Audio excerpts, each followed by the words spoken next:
Once upon a midnight dreary, while I pondered, weak and weary, over many a quaint and curious volume of forgotten lore, while I nodded, nearly napping, suddenly there came a tapping, as of someone gently rapping at my chamber door.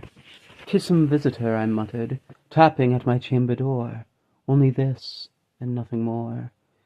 Distinctly I remember it was in the bleak December, and each separate dying ember wrought its ghost upon the floor.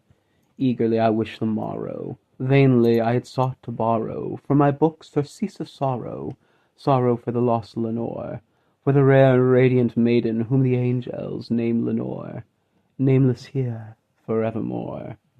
And the silken, sad, uncertain rustling of each purple curtain thrilled me, filled me with fantastic terrors never felt before, so that now, to still the beating of my heart, I stood repeating, "'Tis some visitor entreating entrance my chamber door, some late visitor entreating entrance my chamber door. This it is, and nothing more." Presently my soul grew stronger, hesitating then no longer. "Sir," said I, "or madam, truly your forgiveness I implore. But the fact is I was napping, and so gently you came rapping, and so faintly you came tapping at my chamber door, that I scarce was sure I heard you. Here I opened wide the door. Darkness there, and nothing more. Deep into that darkness peering, long I stood there, wondering, fearing, doubting, dreaming dreams no mortal ever dared to dream before. But the silence was unbroken, and the stillness gave no token, and the only word there spoken was a whispered word, "Lenore." This I whispered, and an echo murmured back the word, "Lenore." Merely this, and nothing more. Back into the chamber turning, all my soul within me burning, soon again I heard a tapping somewhat louder than before. "Surely," said I, "surely that is something at my window lattice. Let me see then what thereat is, and this mystery explore. Let my heart be still a moment, and this mystery explore." "'Tis the wind, and nothing more." Open here I flung the shutter, when with many a flirt and flutter, in there stepped a stately raven of the saintly days of yore. Not the least obeisance made he, not a minute stopped or stayed he, but with mien of lord or lady perched above my chamber door, perched upon a bust of Phallus just above my chamber door, perched and sat, and nothing more. Then this ebony bird beguiling my sad fancy into smiling, by the grave and stern decorum of the countenance it wore. "Though thy crest be shorn and shaven, thou," I said, "art sure no craven, ghastly grim and ancient raven wandering from the nightly shore.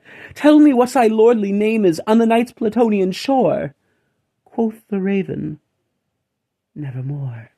Much I marvel this ungainly fowl to hear discourses so plainly, though its answer little meaning, little relevancy bore. For we cannot help agreeing that no living human being ever yet was blessed with seeing bird above his chamber door, bird or beast upon the sculptured bust above his chamber door, with such a name as Nevermore.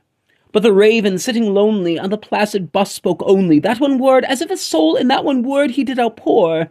Nothing farther than he uttered, not a feather than he fluttered, till I scarcely more than muttered, "Other friends have flown before. On the morrow he will leave me, as my hopes have flown before."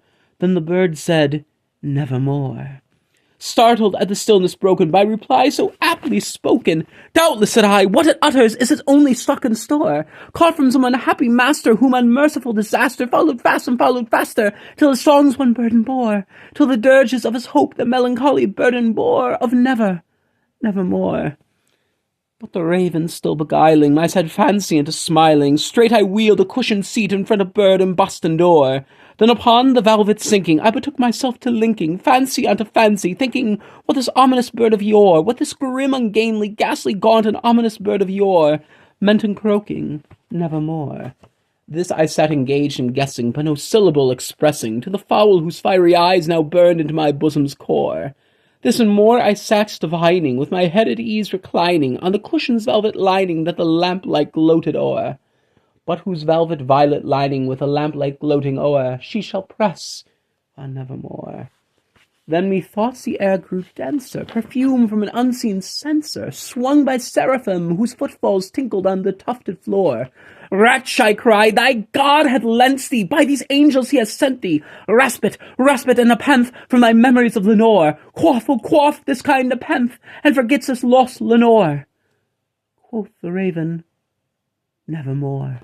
Prophet, said I, thing of evil, prophet still of bird or devil, whether tempest sent or whether tempest tossed thee here ashore, desolate yet all undaunted, on this desert land enchanted, on this home by horror haunted, tell me truly, I implore, is there balm in Gilead? Tell me, I implore.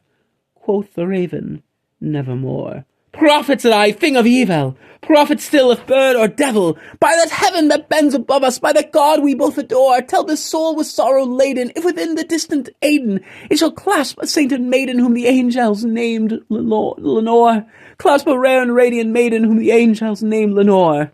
Quoth the raven, nevermore. Be that word our sign of parting, bird or fiend, I shrieked upstarting. Get thee back into the tempest and the night's Plutonian shore. Leave no black plume as a token of that lie thy soul hath spoken. Leave my loneliness unbroken. Quit the bust above my door. Take thy beak from out my heart, and take thy form from off my door. Quoth the raven, nevermore. And the raven, never flitting, still is sitting, on the pallid bust of Pallas just above my chamber door. And his eyes have all the seeming of a demon that is dreaming, and the lamplight o'er him streaming throws his shadow on the floor. And my soul from out that shadow that lies floating on the floor shall be lifted nevermore.